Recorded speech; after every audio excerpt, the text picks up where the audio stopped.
Welcome to today's Mobell Virtual Internship course. Yesterday we looked at what is charity. Today we continue that conversation under the presentation, the goal of charity.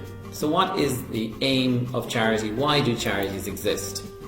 Well, the basic principle which we agreed in the last presentation was this. The goal of charity is to reduce the suffering and increase the well-being of others. Or, more simply, to make the world a better place. Why do charities exist? Because the world needs improving. And we, each and every one of us, have the time, the talent, and the treasure to make that change, at least for some people in our world, if we so wish to do so. But is all charity good? Most people would agree, yes, of course charity is good, but not everybody, because some people will argue that charities could do even better. Or some people may argue that in the case even when a charity is doing exactly what they should be doing, the outcome is not good. And we'll look at these arguments in great detail. Here's a simple argument against charity. Charities think too small. They target the symptoms, not the causes.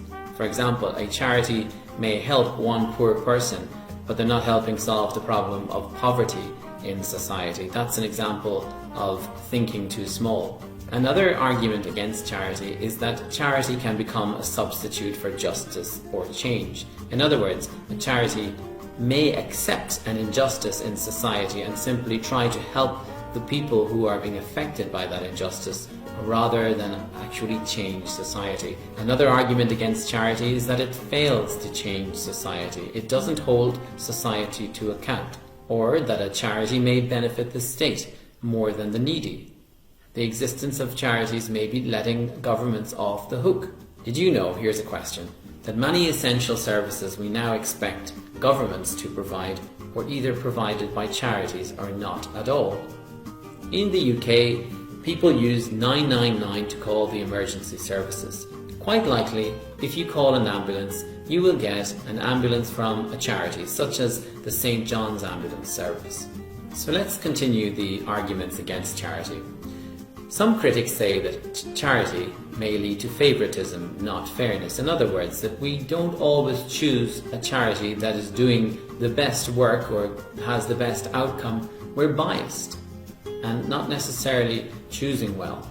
But the aim of this presentation is to give the intern a better understanding of what the goal of charity is. Is the goal of charity to do good, a little good, or to do the most good possible? We ask questions such as this one. Are high overheads at a charity a bad thing? Yes or no? And why do we ask these questions? Well, it seems that many charity decisions have more to do with satisfying personal need than with creating a better world. And in truth, it doesn't always feel good to do good. In fact, sometimes it feels bad to do the right thing. Now that might sound strange.